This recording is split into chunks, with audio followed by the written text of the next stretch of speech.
Hello, everyone. Welcome to the 21 Hats podcast. I'm your host, Lauren Feldman. This week, Stephanie Stuckey tells Paul Downs and Liz Picarazzi that she and her partners have taken their business from $2 million in annual revenue to more than $13 million in just 3 years. What's frustrating, she says, is that she could be selling a lot more pecan snacks and candies.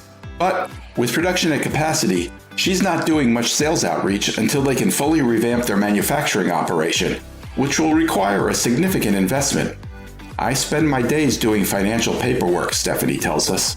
Plus, Liz explains why her business picks up when the weather warms up, and after a slow start, Paul gets a big boost from a big manufacturer.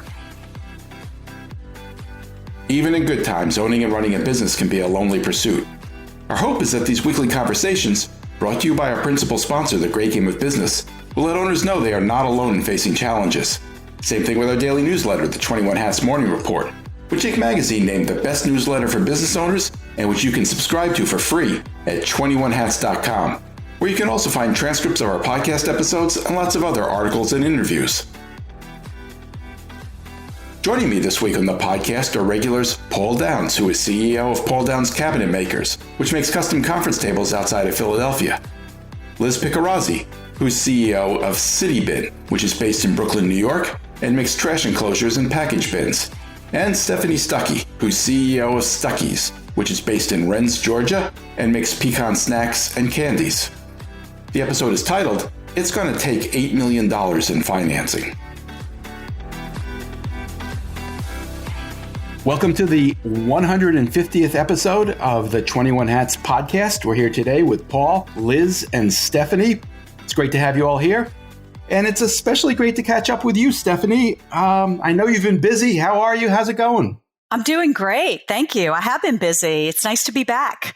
Well, welcome. Tell us. I think it's been more than a year since we've talked to you. How did last year go for you?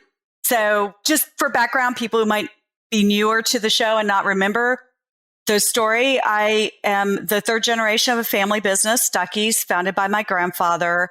He sold the company in 1964. It was out of our family hands for decades. I had the unexpected opportunity to buy it 3 years ago. It was 6 figures in debt. People familiar with the brand probably know us as a roadside convenience retail chain. We only have 60 locations today, and we don't own or operate any of them. They pay us a licensing fee. So we had to rebuild the brand in a way that would make us more profitable because we don't generate a lot of funds from those licenses. So we purchased a manufacturing facility that shells pecans and then makes pecan snack candies and pecan snacks. So that happened 2 years ago. And in the past year, what we've done is we decided to get out of the shelling business. That was a big move for us. We're in the process of moving and selling all the shelling equipment. And we're doubling our capacity to make the finished product. So we're going to make more pecan snacks and more pecan candies because the demand is growing. So we're getting more machinery. We're hiring new workforce. We consolidated all of our operations into one place. So we moved our distribution center, which had been in another town. We just moved that. We just upgraded with scanning technology and real-time inventory. We just finished integrating all 3 companies that we've purchased into one financial system. So just a lot of internal structural work to strengthen and grow our capacity. And really, I think by Q4 is our goal to start just growing with sales because we'll now have the capacity to actually fulfill. It's been a lot. That is a lot. While you were doing all that, did your revenue for last year meet expectations? No, I'll be honest. I think quite often there's this thought that, you're always on this trajectory of going upwards, and the sales were on a trajectory of going upwards, but the net was not for several reasons. One is we're putting in these processes, so that all takes time. So we weren't as diligent as we should have been on our accounts receivable, for example. If we had been collecting like we should and we had a strong process in place, we would have ended the year much stronger. Now we've collected those, but it took us a while to put that process in place.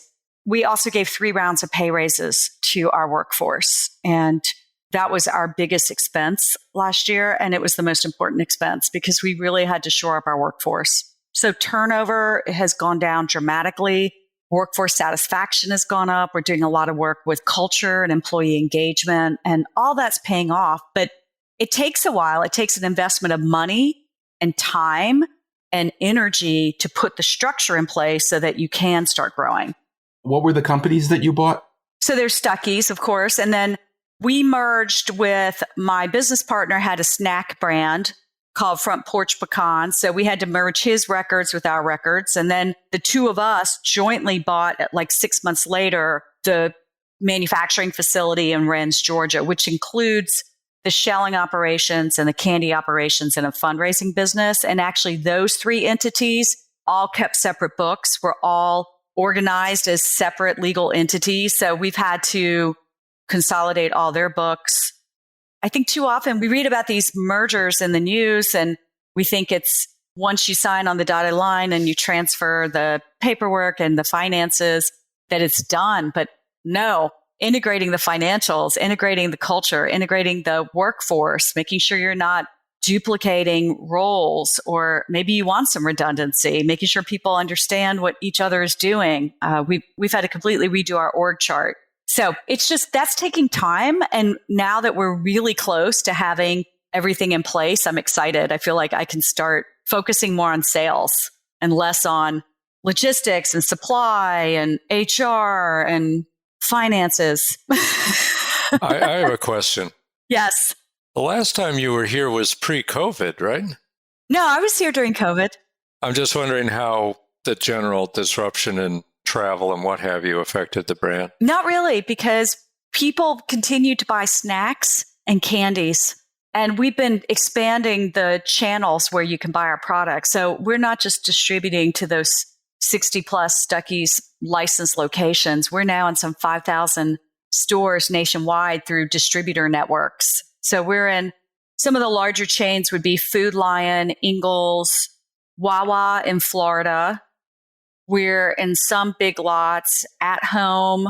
We're about to be piloted in Pilot and TA as well, Travel Centers of America. And we have a lot of mom and pop locations all over the country that sell our product. Ace Hardware and local grocery stores and gift shops, hotels, you name it. You had told us about that a little bit, Stephanie. And I think one of the challenges you faced was figuring out how to price your goods depending on where they were being sold. That's right.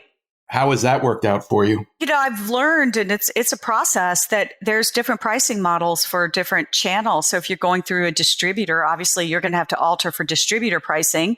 And if you have a broker, then the broker's going to take their 3 to 5%, and the distributor is going to take their 30%. And then if you're in the grocery channel, then the grocer is usually going to be 33 to 50%. So there's that whole world, right? And I would put Costco and Walmart and some of those in that category. And then you have to pay the slotting fees. You have to pay the upfront setup fee for the warehouse. I mean, the fees are phenomenal. And then you've got the specialty retail, which has a lot more flexibility on the price structure. You know, we distribute direct to them from our distribution center. So the specialty mart in Fort Smith, Arkansas, for example, might have a higher retail price, but you're paying for being in a nice store environment. Well, you went from 60 outlets to 6,000. That's really impressive. About 5,000, but it's through the distributor networks, right? So there are different types of... You're there, right? Yeah, and we're online.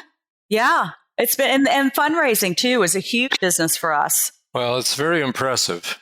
Well done. I was just looking at our fundraising numbers this week. Last year, we did over $3 million in sales for fundraising.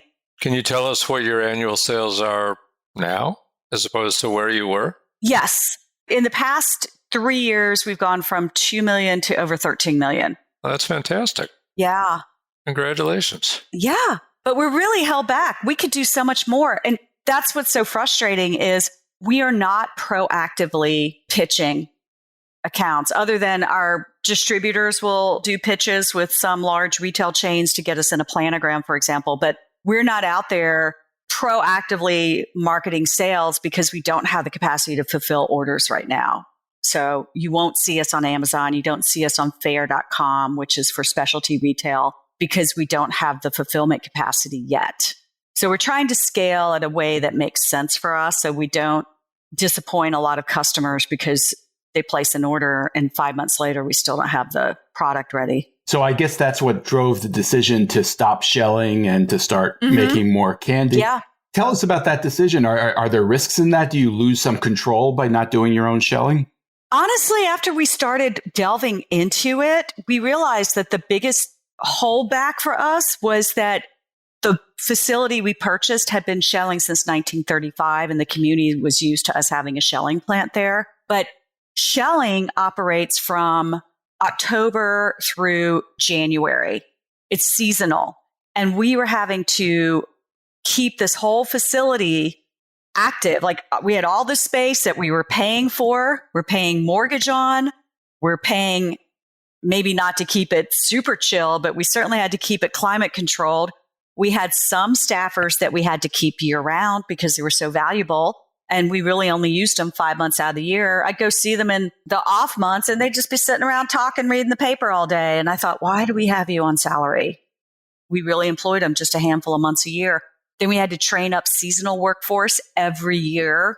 We had to ramp that up. And it was just exhausting. So now we have an exclusive contract with a pecan sheller from Georgia. So Georgia grown pecans. And we're actually going to save money not having to shell. And then we can more than double our capacity to produce. But it's going to take $8 million in financing to renovate the shelling facility to be food grade certified. We have to get a new roof. We have to insulate. We have to air condition the whole section more because we're making chocolate and we roast pecans and it gets really hot in there. So there's a ton of work that has to be done.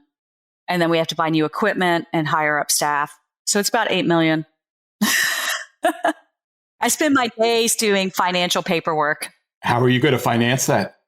We're doing two different main ways. First is new market tax credits, and that will bring in about 1.5 to 1.9 million, depending on how it all shakes up at the end. And that should close in 2 weeks. How does that work? I'm not familiar with it. I was afraid you're going to ask me that. And I have a very high level understanding. And like any of these government related financial programs, you almost always need to have a person whose whole role is to package it and organize it for you. And then they get a cut.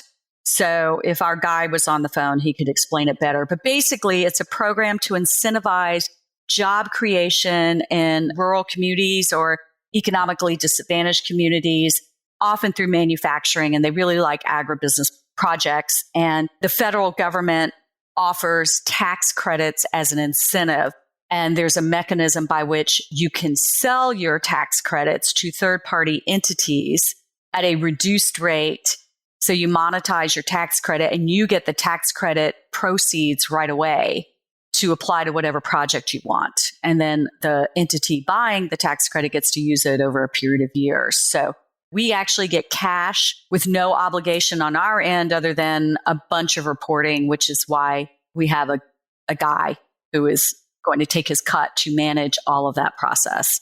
And then the rest of the financing is coming from a USDA food processing loan. And we're working with the Marist Bank in Augusta, Georgia, which is right near where our plant is. And they've been terrific. They do a lot of these USDA food processing loans and they have the contacts and they can pick up the phone and get the right person.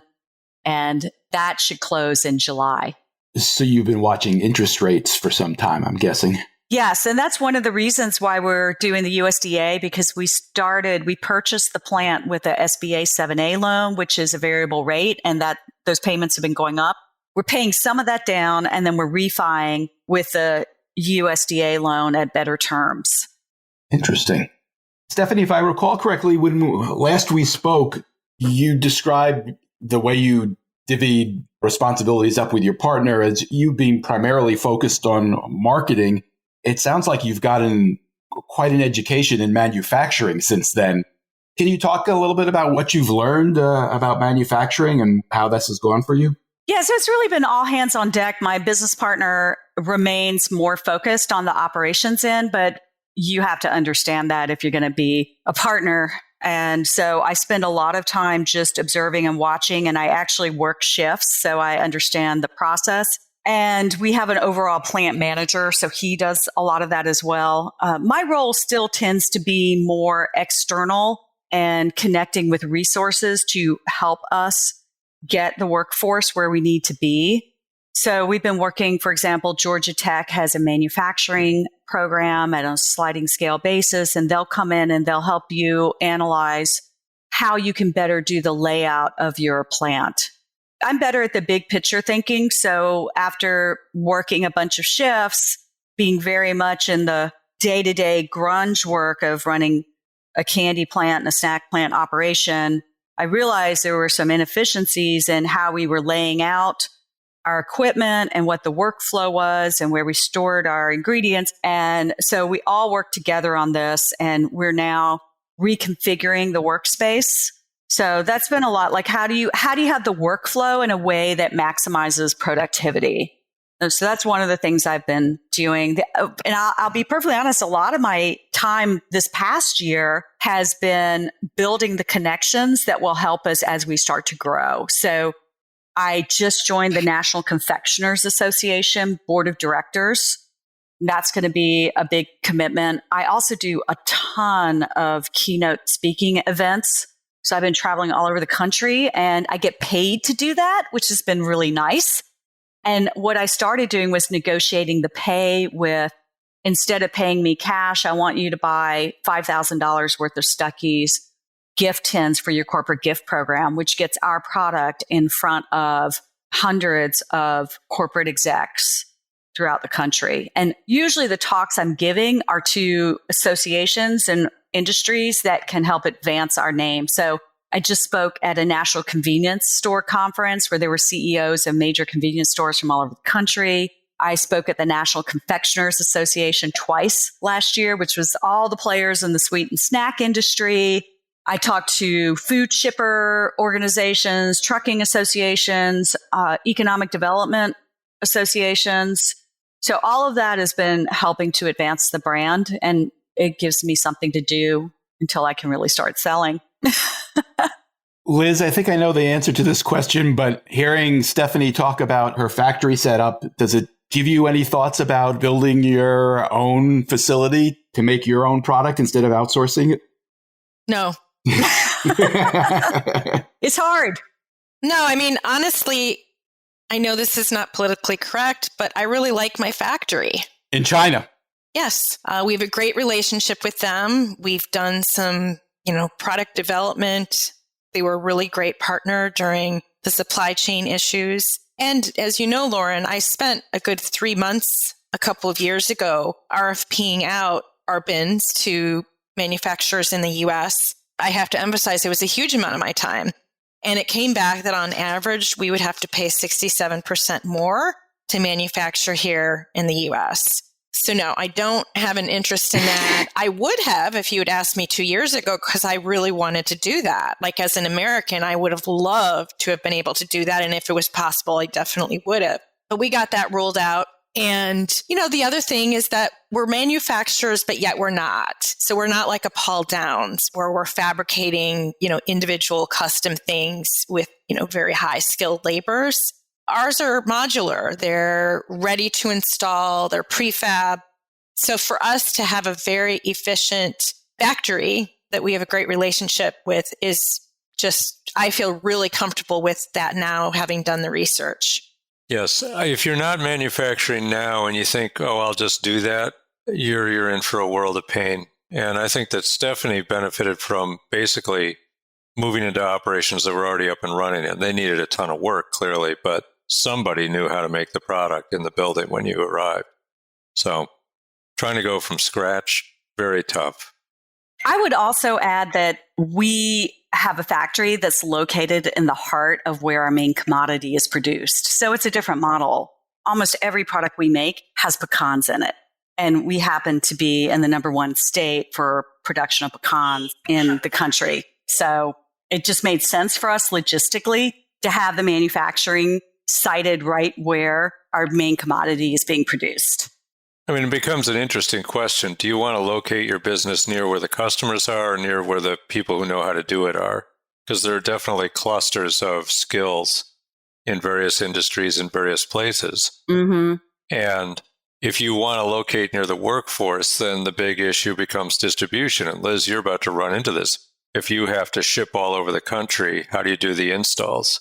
It's never easy to balance that, where you make it and where you sell it and how you get it between the two of them and what needs to happen when it arrives. And the best thing is to be able to just put something in a box, give it to UPS or the post office, and then you're done. Yeah, well, that is what we do. But you have big things. Don't they need some assembly?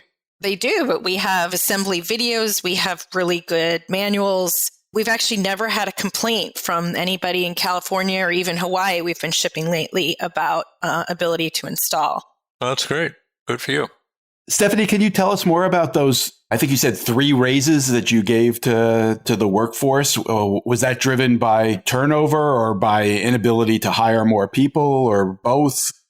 Both, and also just wanting that to be part of our culture, that we treat people with respect. And it was really important to me when we first purchased the company. I should know the starting wage. It was like $9 an hour. And we have given modest raises across the board. But then what we've also, which I think is more important, we've put in a pay scale within, a certain period of time. I believe it's 30 days. They automatically get a bump if they stay with us. So that was really important as well, was just to keep people, letting them know that there's a pathway to prosperity. That this is not just a working on a conveyor belt or working in the roasting room all day long. Like, you can have a chance to advance. So we're working with a local technical school to offer skills, everything from food safety certification to forklift training. And so the more you advance in your skills, the more you have the opportunity to be a shift leader, and then you can be a manager. And so far, we have been promoting from within for all of these sort of shift leads and management. We want to delegate more of the duties that the plant manager is doing, and we're delegating that to folks on his team to give them more responsibility, like procurement of ingredients. So we're now looking at designating someone in charge of procurement.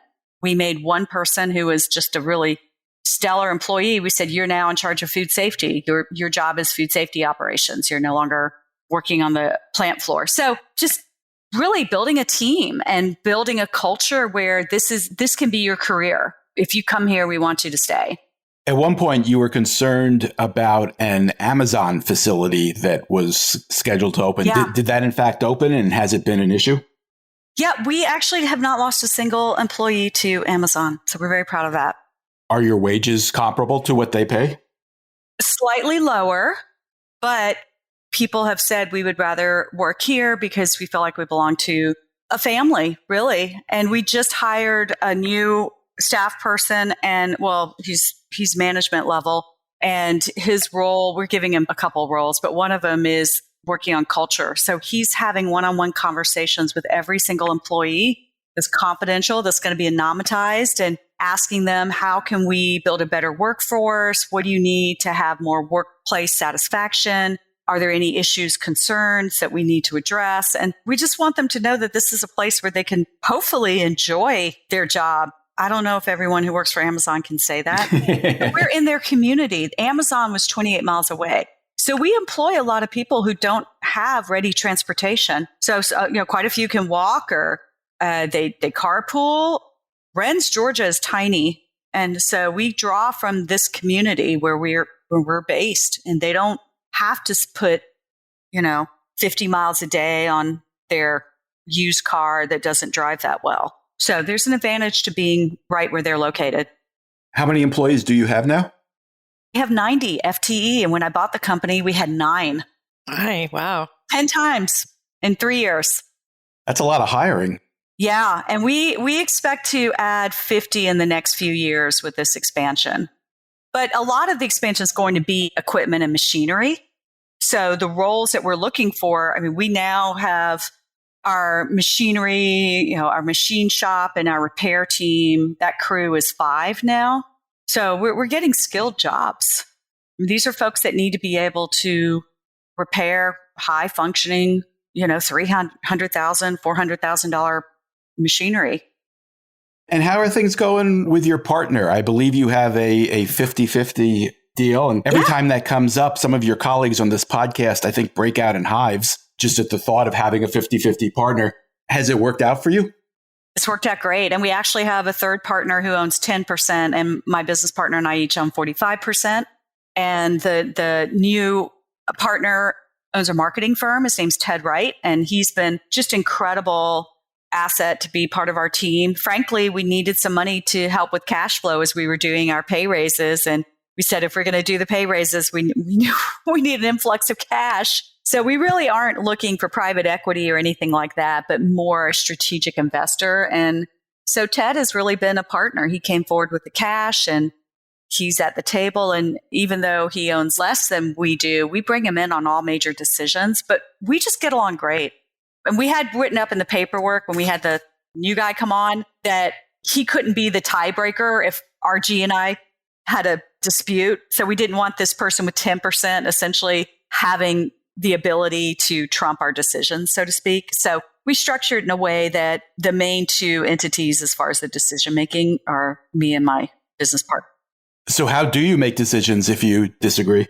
We haven't disagreed so far. We have disagreed initially, and then we work through it and we have discussions, we listen to each other.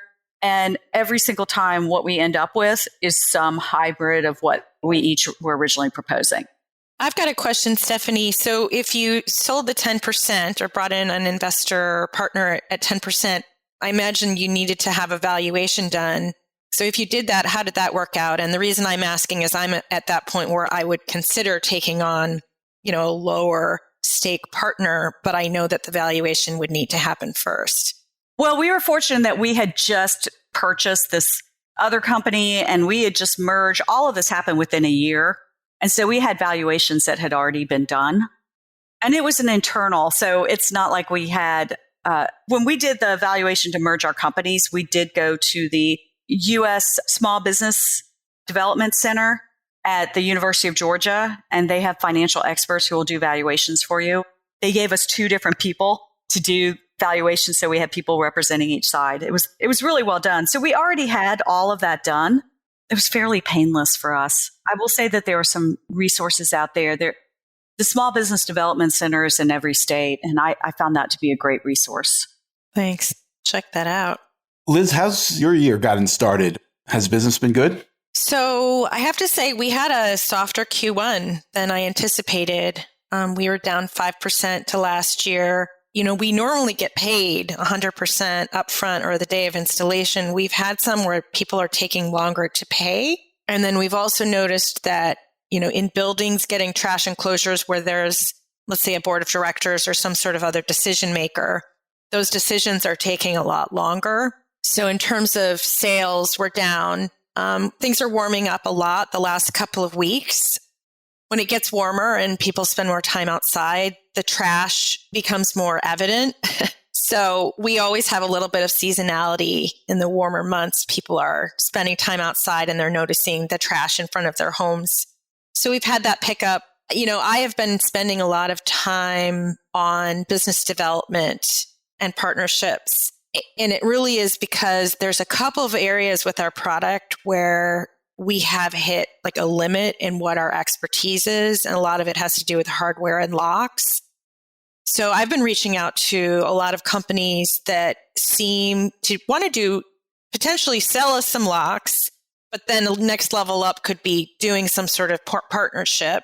But then even a level above that, there has been some little bit of hint that an acquisition could be in the future if a partnership went well.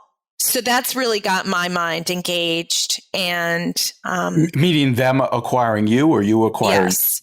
Yeah. And like I said, certainly it's not like that's happening. But if I think of what are the 3 levels of relationship that we could have with this lock, manufacturer I'm talking to, the first one would just be they sell us locks. The second would be they do a partnership where we include them in all of the PR that we're getting about our bins in various cities. We're working in Boston, Philly, Newark, Hoboken, and talking about 5 other cities.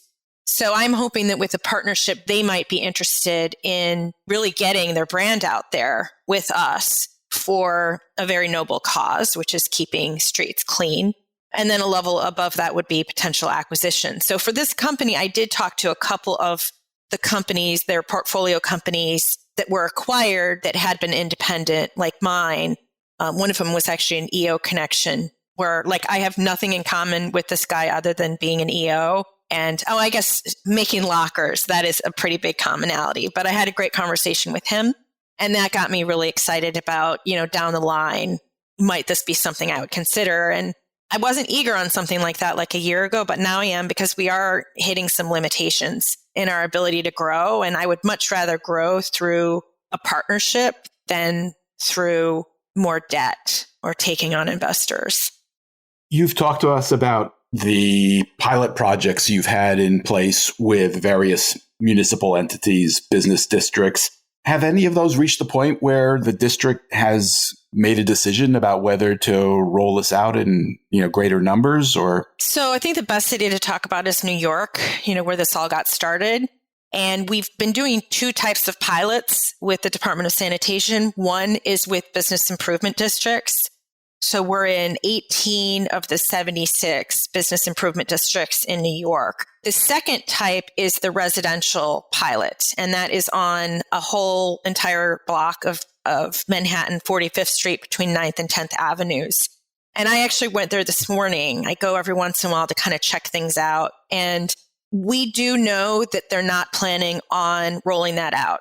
That was something that was never officially communicated. But we know that we're not in the budget that's going to be announced in June. So it's a little bit disappointing. But at the same time, we know that the business improvement district model works much better for us because there is, in most of these districts, they have full-time cleaning crews that take care of the trash and take care of the sweeping. And if there's illegal dumping around the bins, they're going to put that stuff away. With residential, there isn't that level of kind of supervision. And so there's a lot of different constituents. There's the superintendents of buildings. There's the sanitation workers themselves. There's the neighborhood. There's various political parties involved. And it's really hard to get them to agree on something that would scale out that doesn't have full buy-in. So to answer your question in a long-winded way, we are doing well in New York with the business improvement districts, but the residential plan that could have potentially rolled out citywide, it's not going to happen. And do you think that's primarily for budgetary reasons or because they were disappointed in the way it turned out? So I think it's a combination of both. I spend a lot of time with sanitation workers these days, and I can tell that if someone's been working as a sanitation worker for 20, 30 years, and they're used to taking a trash bag from the sidewalk and hurling it into the truck, they're not going to want to now open a door with a lock that may not always work as well as any of us would like to then pull the trash out and put it. So it does slow them down. That was part of it. I think part of it is that there's only so many things that the Department of Sanitation can do. And they have a lot of other higher profile initiatives that probably are getting the funding. But yeah, I mean, in terms of also with New York, we've got so many utilities under the streets. So for them to do some sort of a containerization that's underground is going to be very difficult. So some people think that there will be a renewed interest in doing the type of containerization that Citybin does, which is above ground, because it's much more cost effective and easier to implement than, some sort of a model like they have in Amsterdam or Paris or Barcelona, where they have trucks that hoist up the bins from subterranean. But it sounds like your relationships with the business improvement districts have gone really well. You seem to have a lot more of those than I recall you mentioning the last time we talked. Yes. So those are really good relationships. And some of them are buying more. So those that piloted them, starting with Times Square, they started with 4 intersections and they're going to have 10 soon. So they've been really happy. And, obviously, if you can make it in Times Square, you can make it anywhere. So if my bins have survived the trash and the rats and the tourists of Times Square, I know that they're going to do it anywhere. I really do. But their level of kind of maintenance of those bins is higher than it would be on a residential block, because on residential blocks, it's just, tenants and supers and a lot of other players. So with business improvement districts, that's part of what has helped us get into other cities, because they can see what we did with business improvement districts across New York. We have lists, contact lists for all of those bids nationwide.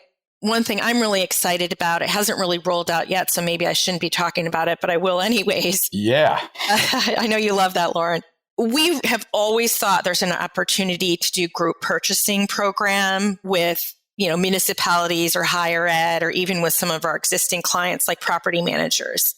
And so I would really like to go to cities, and New York obviously being the first, and offer the Bid Association, which is 76 commercial districts in New York City, a way to buy at a discount with a deeper discount if they buy together at the same time. So I'm kind of, circulating this idea with people that are smarter than me and are more involved with city and with bids to see what their input is. But the input from them has been very favorable. Paul, the last couple of times you've been on, you've talked about how your sales have been considerably off from your expectations. Any movement there? Yeah, we had a good week last week. We got one very large order from a major manufacturer who's going to be using us to produce a product for one of their customers that they could not or would not put through their factories. And this is the kind of relationship which I think has a lot of future for us, where big companies set up their production lines and they just really can't accommodate custom requests. And there's been an ecosystem of companies that could do that kind of work, but the number of companies and the number of workers who know how to do it is shrinking. And so we just landed our first relationship of that type, and we're doing a pilot project for a company that's moving its headquarters from Connecticut to Tennessee because they're a gun maker, and I guess they don't want to be in Connecticut anymore. And so we're going to be doing the boardroom for that company. And that's a pretty good size order, put us closer to where we needed to be. We're still down about 15-20%, but that's way better than 40%. This seems like the pace of sales coming in is starting to pick up a little bit. So in better shape than I was a couple of weeks ago. Can you explain the relationship you started to describe? Imagine you're, say, Chevrolet, and somebody's like, I love Chevrolets. I'm buying a fleet of Chevrolets, and for my own Chevrolet, I want one with wings. And Chevrolet will say, yeah, we're happy to sell you the whole fleet, but the one with wings can't do it. And so that's the kind of thing where we come in and put the wings on the Chevy. That's not even the best way to put it, because we're not modifying somebody else's product. What we're doing is selling our services and our ability to customize through a channel that's a relationship with a huge manufacturer. And that manufacturer wins because they're able to outfit the entire headquarters with their standard products and keep the leadership team happy by being able to provide the very customized table for the big boardroom. Is that clear? I think so. So that's why you're hopeful that this could lead to more business in the future. Yeah, because we had to get, they came and sniffed around to make sure that we're for real, sent a team of people who evaluate outside vendors to my shop and spent a day looking at our operations and me explaining why just because we're relatively small doesn't mean we're not capable, and was able to show them all of our systems and talk about some of our other clients who are very impressive and show them the operation. And I guess we passed muster. And the people who came knew what they were looking at. That was a very knowledgeable crew.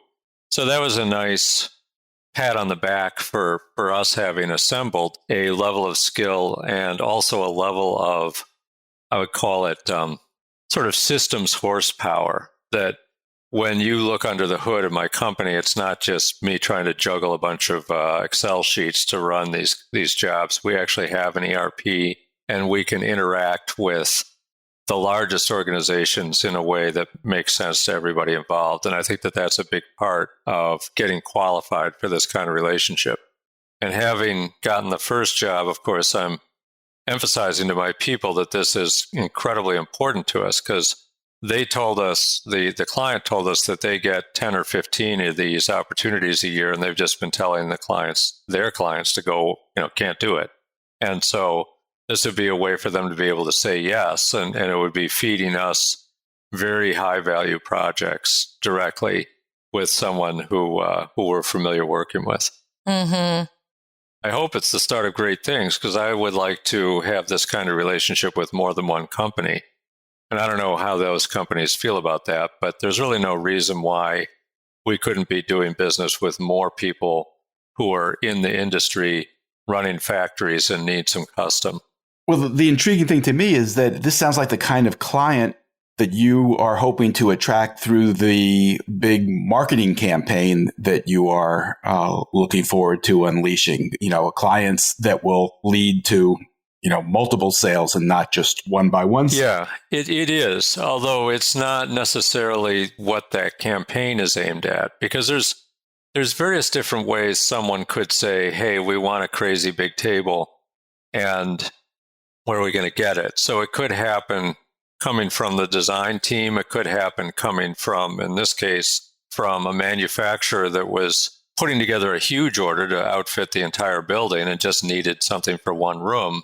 And for whatever reason, the client, I think that we were approached by someone from the gun manufacturer, and then we got involved, and then they introduced us to the big furniture manufacturer. And I actually don't know exactly how it happened, but I'm pretty sure that that's what happened. So that our existing marketing efforts and our position on Google always turns up cool stuff now and then.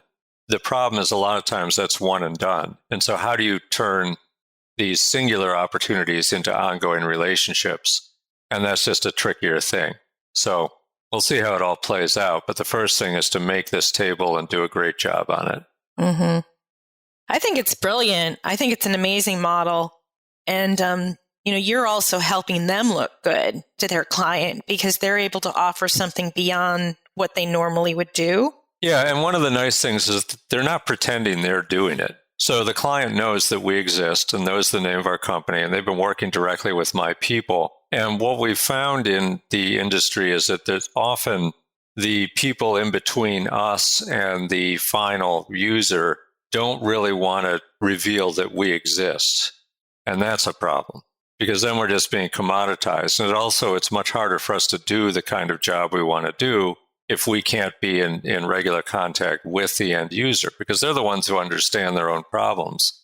And if we're trying to get some analysis of what they want through 3 different layers of people who may or may not be helpful or smart, then it just doesn't work. So the idea that we're partnering with a big company that's going to say, hey, we have these guys, we vetted them, they're good, here you go. That's a huge win for us. Have you joined the NRA? It's funny, because personally, I would not do that. But I have a lot of employees who are very into guns, and a lot of my clients are very into guns. We sell a lot to the military. I don't think that in my business it would be wise to put any kind of particular political spin on who I don't do business with, and with some exceptions. But I got to put up a wall between my own personal politics and who we accept money from, because it's a big world. And if you only confine yourself to people who are exactly like you, you're not doing your employees a favor, is the main thing.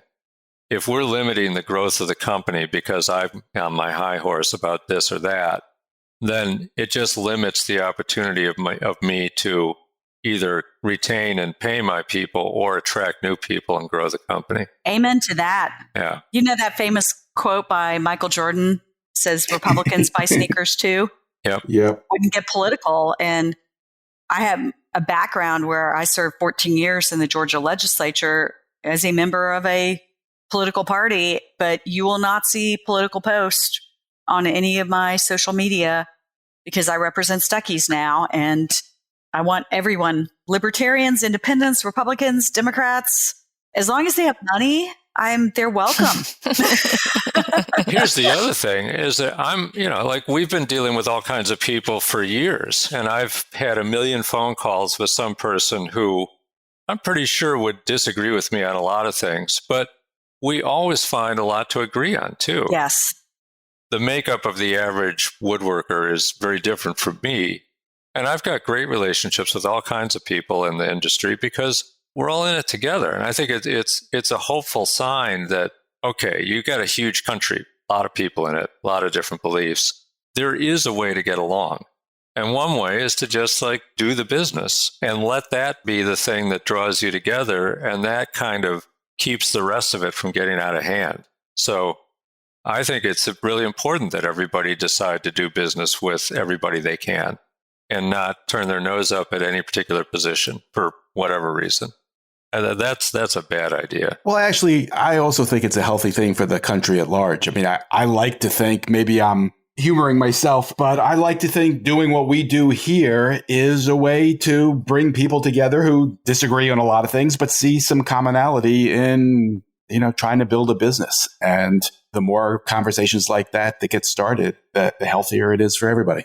I absolutely agree. I think it's only a good thing if we can talk to each other, particularly if we can discuss things that are politically neutral. And I think how to care for your employees, how to grow your business, how to make payroll, those things shouldn't have a political spin on them because everybody's got basically the same problem.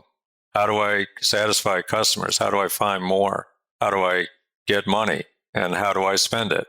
Those things, yeah, you could put a political spin on them, but most small business owners are not at a level where they can even indulge that. So I'm glad we're all coming together, that there's some geographic distribution and some ideological distribution. Well, before we start singing We Are the World, I think I'm going to conclude this podcast. My thanks to Paul Downs, Liz Picarazzi, and Stephanie Stuckey. And of course, to our sponsor, The Great Game of Business, which helps businesses use an open book management system to help build healthier companies. You can learn more at greatgame.com. Thanks, everybody. Wait, don't leave yet. If you have a question or a comment that you'd like the 21 Hats owners to address, send it to me by replying to your morning report or by email at lauren@21hats.com. That's LOREN@21hats.com.